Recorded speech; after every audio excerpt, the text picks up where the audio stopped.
জানতো আমার সমান নাই, তোমার ভালোর জন্য বলতেছি। তোমার দিন চলে, তুমি কি করবে? তুমি আল্লাহ তোমার পুরাই দিবে।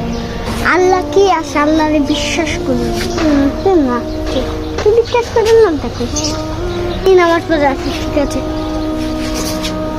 বিশ্বাস করছ না? না, পস্তা বিয়ের জন্য অনেক। তোমার থেকে আমার আর জ্ঞান দেওয়া লাগবে না। না আচ্ছা, না শুনলে আমার কি? পরীক্ষা করবো, দেখি উত্তর করে না, তাইলেই আমি ইমানদার হবো। আসল মতো বলে না হুজুর, আপনাকে একটা প্রশ্ন করে আরো আল্লাহ এখন কি করতেছে? 2 নাম্বার আল্লাহ এখন কিভাবে একটা দুনিয়া পরিচালনা করে? এই 2টা প্রশ্নের উত্তর দেন, তাহলে আমি নামাজ পড়তে যাবো। ও আচ্ছা, বলতো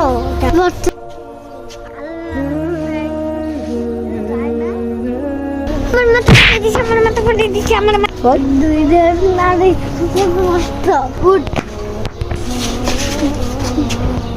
2 নম্বর পড়তে কি ওটাই দিয়ে আমাকে বসাইছে। এই প্রশ্নের উত্তর হয় নাই, মাত্র সবার উত্তর দিত। দেখো পারত নাই।